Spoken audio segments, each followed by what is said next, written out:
Gara, pentsazia azkar pasatzen den denbora, 3 urte dagoeneko, eta legealdi honetan ere hori irentzita geratu da, ezta, pandemiak erabat. Ba, ne uste markatu duela legealdi hau, eta egila da pandemia garaian, pentsatzen genuela gauza asko ikasi genituela, eta gauza beste erabaten genitula pandemia ostean, eta zoritxarrez, uste du gertatzen ari dela berriro ere betikoarekin jarraitzen dugula, eta ez deula gehiegi aldatu. Zenbat garriz esan ote dugun, garai hartatik hobeak aterako gilela eta solidarioko asko zer eskuzabalago, azkenean ala uste duzu atera garela? Nik uste asko itxein zala, zerbitzu publiko eduten garrantziaz, edo asko konsumitzen deula, pixka jetxi berkoen ukera ritmo hori, planteatu zian gai asko eta asko, vitalak diala, guretzako eta jendartearentzako eta munduarentzako orokorrean, eta uste du berriro ere joan gehala betiko errimuetara eta lehen itezian politika berrinekin. Akatz bat. Aurre kanpaina bete-betean sartuta zaudete, egitaldi mukurutan zaudete, bai izta? Bai, beste lehen batzuk edo ditugu, baina egila da ja hor ditugula eta lan asko horretara ikan. Maiatzaren 28 ematen duena baino, gertuago badaukagula ekitaldi eta gainontzekoi dagokionez behintzat. Horrelakutan, asko gustatzen zaigun galdera da, eta Donostiako udaleko zerrenda buruzaren ez.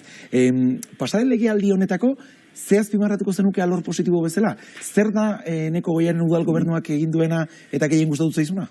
Nik ustet oso markatuta ondela esan dugun bezala pandemiarekin, eta nik ustet legealdi guztietan gauzak onak egiten diela, eta seguru nago alkate guzti saiatzen diela, gauzak onak egiten, baina sentsazioa daukau legealdi honetatik eta azkeneko 8 urte hauetatik herritarrak Donostiarrak orokorrean oso keskatuta ateratzen diela. Oso keskatuta daudelako arazo identifikatu ditugunak eta konpartitu ditugunak, etxe bizitza oso garestia da, emanzipazio adina oso behandu da, behandunetakoa, Europakua, turismoak izan ditun alboko kalteak ni uste nabarmena diala, mugikortasunean arazo larria daude, eta oso gauza importante bat, eta nik uste eta azpimarratu behar dagoela.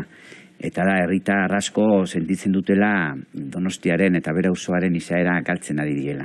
Gertatzen nahi da, gauza oso larri bat, gentrifikazio efektoa, Gorroz auzoan adibidez 120 junbier izan dute bere auzotik bizitzea beste herri batea, eta komertzioek ere horrelakoat sufritzen ari dira. Eta horrek ekartze egun, auzo hori, bere izaera galtzea, eta jende asko inkluso arrotz sentitzea bere auzoan. Gure ustez etorkizunei begiratu behar dugu, erronka nagusiak identifikatu ditugu, baina hortarako sentitu behar dugu eroso bakoitza bere auzoan, bere hirian, eta hortik abiatu politika berri batzuk eginez, erronkei irtenbideak bilatzea. Pasaren astean Eneko Goiak eta injustuzu planteatutako arazo batzuei erantzuna emanez, neurri bat planteatu zuen, neuren ustez eraginkorra izango dena, turismo lizentziak mugatzea, hotel berriak edo apartamentu turistiko gehiago ez zabaltzeko, pasaren ostiralean izandako ekitaldian behin da berriz esan zenuen, berandu datorren neurria dela. Behin esan nun, behin eta berriz ez, behin esan nun, gure ustez berandu datorrelako. Ni uste turismoarekin euki berde oso garbi asko aipatzen dugu, turismo jasangarria, baina turismo jasangarria baldintza batzuk jartzen ditu. Eta horietako bada, turismoen garapena ezin dula inolaz ere sentitu hasi kaltetua herritarra bera. Eta Donostian gertatu da, lehen esan dudan bezala, herritar asko bere auzoetan sentitzen dela hartzen dian erabakiak, ez diela erantzuten bere beharrei, baizik ez da beste interes batzuei. Orduan egila da, saturatuta daudela, auzo batzuk, ni ustete behar dela saturazio eremui zabaltzea, behar da plan bat serioa Donostin, ze karga turistikoa jasan dezaken auzo bakoitza ezagutzeko, eta bitartean hartu beharria neurri batzuk. Egila da, moratoria hori ondo ikusten deula, usten dugu berandu datorrela, egila da, baina usten dugu beste neurri batzuk hartu behar diela. Apartamento turistikoak errestasun gehiago dituzte orain lehen zen dituzten da baino, eta oso importantea, saturatuta dauden auzoietan, usted herritarrek berriz ere sentitu behar dutela berak diala protagonista bera auzoan, eta egiten dian, tartzen dian erabakiak direla berai begira, eta bea erosoago sentitzeko bera auzoan. Ni uste turismoa ona dala, oso ona da Donostiarentzako, ni uste sektore ekonomiko importantenetakoa, zaindu behar deula, Gainera laguntzen digu, guria erakusten eta referentzia bat Donostian munduan zehar, baina oin behar da modu orekatuan eta ondo pentsatuz ez ditula beste kalteak sortzen hirian. Eta urte hauetan hartu diren erabakiak beste norabidean joan dira Donostian. Gazteen emantzipazioaren gaia aipatu duzu, emantzipazioa eta etxebizitzaren prezioa oroar, gizarteko zati handi bati aurre egitea tokatzen zaiona. Zen horri planteatzen dituzue? Zer etxebizitza kopuruak ere, merkatuan daudenak ere, daudenak daude, alokairu prezioak oso altuak dira, eta hori gainera begibistakoa da? Bai, eta esaten da dela, lehen diatorren arazo bat, baina gila da, maila lokalean hartu daitezkela erabaki batzuk, eta erabaki horiek izan daitezkela, soluzioa emateko arazo hori egin batian behintzat. Gu plantatzen deuna da, etxebizitza berriak egiten badia, ez da lan neikua, legea markatzen ditu minimoa betetzea, etxebizitza publikoa egiteko, momentu honetan horrela egiten da, eta gaina, 140 hortatik asko dia tasatu editzen dienak, ja prezio oso gaizti dituztenak, Donostin 300.000 eurotik gorakuak, eta uga puztu egiten dugu, txominen egin genuen bezala planifikatzakuan, han 170 jarri genuen etxebizitza publikoa, eta inkluso udal partzelan 100 izan zian publikoak eta alokaiozkoak. Ni uste hori garbi uke behar deula, zenolako etxebizitza berria sortu nahi deun, eta ni uste bermatu daitekela ere, eta gure apustu izango da, etxebizitza publikoietatik 100 importante bat izango da gazteentzako eta bere emantzipazioan laguntzeko. Eta gero badaude beste neurri batzuk hartu daitezkenak orain etxebizitza ja existitzen dien horien artean, uste importantea dela izendatzea Donostia hiri tensionatua, etxebizitza arloan, eta horrek almena emango lizkiuke, neurri batzuk hartzeko udaldean ere, eta saiatzeko etxebizitza horiek ere merkatua pasatzea. Ezagitzen aurretan zauden gaur Gasteizera begira, hartatze Atlantikoaren bile horrek ikusmina sortu delako, esan digute gai asko izango dituztela, baina pixuzkoena bintzat eta kanpotik irakurketa hori egin dugu abiadura handiko trenaren etorkizuna dela, Penintsula eta Frantziako estatuaren inguruko lotura hori. Donostia da, printzipioz lanak aurreratuen dauzkanak, ezkarik sortzen dizu, abiadura handiko trenak, Frantziarekin 2022 arte loturarik ez izateak? Nik ustet, abiadura handiko trenaren historia pixkate jarraitu duen olok, kontuatzen dela gauzak ez dira oso ondo egin, eta zifrak hor daude.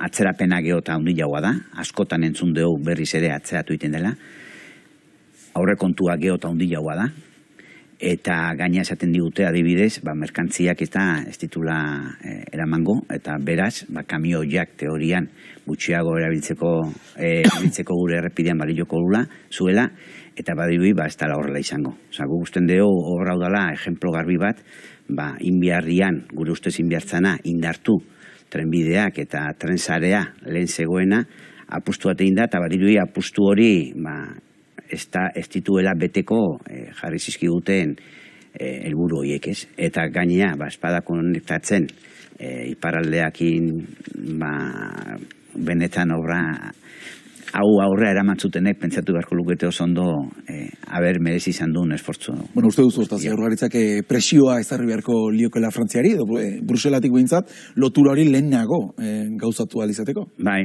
ni Eusko Jaurlaritzari buruz hitz egiten esetorri, baina uste Eusko Jaurlaritzak egin beharko lukela lehentasuna markatu, egiteakoan gauzak, eta begiratu nola dago momentu honetan, bai osakidetza, bai zaintza, eta bai gai oso importanteak, eta agian hortara dedikatu denbora gehiago. Ulertuko diguzu, eguneko hitzorduetako bat izan da, galdetu egin behar genizula, eta trenak Donostia askori kezkaren bat edo beste sortuko diolako. Gaur legebiltzarrean baita ere, udaltzain eta ertzaintzak egindako delitu txosten aurkeztuko du Erkoreka segurtasun sailburuak, hemen bagen eukan zalantza, zemotatako lokaletan, handituko zituzten segurtasun neurriak, Donostien izanako hainbate albiste tragiko bereziki eragindako neurria izan zen. Badak eskatzeta dituen zerbait, gauko aixialdearen baitan izanako delitu kopuruen azkundeak? Ni uste denoi kezkatzen gaitula gai honek, eta ni uste segurtasuna gaina ulertu behar dela modu orokor batean, seguro sentitu atatzen zean nian gauean lagunekin edo familiakin zerbait hartzea, seguru emakumeak bakarrik ibiltzeko nahi duten lekuetan, baita ere seguridadea, bai eizten danean momentu bat, ondo zainduta izango zehala, edo lan bat aurkitzen desunean, lan duin izango ala, ni uste segurtasun kontzeptua oso zabala dela. Ni uste eskerretik garbi daukagula bermatu behar dela, eta ni uste historikoki eskerrak demostratu dula, bermatzen dula bere herritarren segurtasuna. Eta herritarren segurtasuna bermatu behar balima da, ikusten balimaia jarrera batzu, antisozialak, nola baite neurrik hartu behar dira, eta bai kezka bai sortzen du, eta neurrik hartu behar dira garbi dago. Donostiako diskoteka batzuetan orainik ez dago segurtasuna arduratzen den inor, legez 700 persona baino gutxiagoko lokaletan ez delako, segurtasun sailak banan aztertuko zituela kasuak erabaki zuen, uste duzu hori, neurri erakin nik uste badaudela protokoloak, eta batzutan ematen du zer berri asmatu behar dugula, eta ni uste existitzen diela horrelako protokoloa beste lekuetan, eta ni uste toi lantzea, eta sektore horrekin batera, gauza positiboa dela. Gobernagarritasunari buruz hitz egin da. Badakite, emaitzarik izango gehiegi ere ez zaizuela gustatzen, baina hori ere bada gure lanetako bat. Zer harreman daukazu, Marisol Garmendiarekin? Harremana oso ona, esango nuke politikari guztiekin, eta oraingo zinegotziekin, batzuk ez ditu ezagutzen, baina Marisol gure garaikoa da, 15 antzegoen, eta nik harremana oso nadakat guztiekin, eta gustatuko litzaiake horrela izatea gero ere, eta harremanak oso naturalak eta humanak izatea politikari guztien artean. Politika da arazo bat, dago oso desprestigiatua, eta bada gure helburuetako bat, EH Bilduen helburuetako bat, berriz ere politika prestigiatzea, azken finean politika arazoa konpontzeko daukaun tresna honena dela, eta etorkizun hobe bat eraikitzeko tresna honena daukau. Arnaldo Otegi esaten zuen lurralde herriko udal gobernu guztietan ez dagoela berdin negoziatu beharrik, horren aldekoa zara zu ere? Nik uste errealitatea diferentia diala, eta leku bakoitzean erabakia diferentia gartzen diela, eta, gero itzin behar da nian ere, itzin danakin itzin behar da, eta ikusiko dugu. Gu garbi haukaguna da, zen nahi dugu Donostiarentzako. Donostiarentzako nahi dugu transformazio bat, nola baite Donostia berri bat imaginatzen dugu, nun kostako ardatza ezaguna, Kontxa eta Ondarreta eta Kursala eta hori danak bere leku auki behar dute, eta be arazo konkretu dituzte, eta horiei aurre egiteko plantatzen ditugu soluzio batzu, mugikortasuna, turismoarekin, etxebizitzakin lotuta, baina ikusten ditugu beste bi ardaz Donostian, etorkizunean protagonista izango dianak, bat Urumeakoa da, eta bestia orain variantea dienak, eta horti, aukera asko daude, espazio asko irabazteko herritarrentzako, auzoentzako, eta egiteko garakpen batzu modu jasangarrian eta orain arte indianen diferentiak. Baina imaginatzen duzu zeure burua Marisol Garmendiarekin paktur emate egiten, jota kanpo utzita? Ni alkaten itzanean, Alderdi Sozialistakin paktu egin genitun, asko baina, bai aurrekontuetan, bai arazo konkretuetan, zaborra ziala, nola bildu, paktu asko egin genitun, Alderdi Sozialistakin, PNU-ekin egin genitun, eta inguzu PP-rekin landu genitun gauza batzuk. Gu badaukau, zerbait baldin badaukau da, errestasuna eta ohitura paktatzeko denekin. Begira, aipatu ditugu Marisol Garmendia eta mugikortasuna. Garmendiak berak aurre kanpainako ekitaldi baten esaten zuen alkate izatera iritsiko balitz, goiak hartutako erabaki guztiei buelta emango lioketela, hiri erdialdeko mugikortasunari dagokionez, eta bizilagunekin hitz egin baduzu, entzungo zenuen ez da, askori buruko min handi xamarra sortu dion gaietako bat izan dela baita ere? Ez da, erabaki guztik aldatu behar dian. Egila da hartu dian erabaki atzuk kezka ondila sortu dutela. Batez ere, entzuten dalako, eta nahi ustete ahorra delako, hartutako erabakiatzu sortu dituelako arriskugune berri batzuk, eta ez duelako erantzunik eman zeuden arazoei, eta ez talako esplikatu ere, eta ez talako adostu inorrekin zergatik egiten den horrela.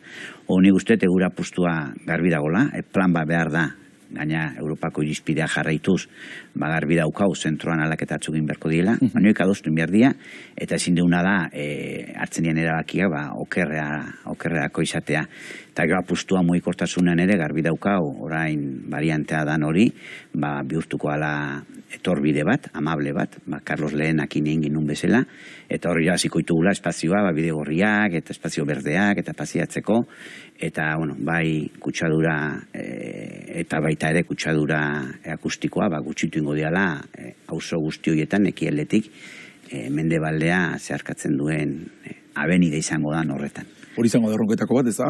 Pasaren astean jakin genuen gainera udalak proiektu hori gauzatuko den, Europak eskatuta egin batean, proiektu hori gauzatuko duen enpresaren lizitazio lanak eta hor hasi direla, batek daki zuri egokituko zaizun urrengo urratsak ematea. Bai, bueno, batzutan erentzian jasotzen dituzu gauza batzuk gustatzen ez dizkizunak, eta gu saiatu ginean guk ustea erentzian gauza oso onak. Kutsadura erdigunetik ateratzea ez da izango. Bai, nola egiten dan da kuestioa. Dago gai bat, gutzako gakoa hor dago, eta da, por ejemplo, parkinak, zentro-zentroan daudenak, bera bilera aldatu inberko dute. Gure ustez, programatuta eta eskala batekin, baina poliki-poliki parkin hori bihurtu beharko beste zer, bizikletentzako parkin estaliak eta seguruak, banaketa iteko taberneta eta komertzioetara lekuak, egoiliarra bere kotxea bertan sartu eta goiko aldea libre utzi, oinezkoentzako eta lekuak irabaziz, eta gure ustez, hoi ikuitu behar da, eta hori egon behar du plana egiten den garaian. Ez dakio momentu honetan ze plana duen, gobernuak oso gauza gutxi esaten ditu, eta ez da ize lizitazio egingo ditu, ez badakigu ze plana dagoen mai gainean. Gu garbi daukaguna da, gure plana adostu izango ala, jarraituko dituela Europako irizpideak, eta Donostiar guzti gerosoago sentitzeko balioko gula. Arantzatxua, gai hau, Proposamenen berri ez neuka, baina bereziki gai arantzatxua. Amarrak puntuan, amaitu horretik, irailean esaten zenuen asko kostatako erabakia izan zela, alkate gai izateko bideo hori hartzea dagoeneko zeure burua, mediku postuan, daukazun postuan, imaginatzen zenuelako, ez zara da motu, ez da? Ez, eta garbi dakat nere eta gure esperientziatik abietuta egingo ditugun gauzak urrungo gobernuan oso onak izango dela Donostiaentzako, eta Donostiak behar duela eta gure obligazioa duela eskaintza diferente bat jartza mai gainean dauden erronka nagusi horiei irtenbide diferentatzuk emateko.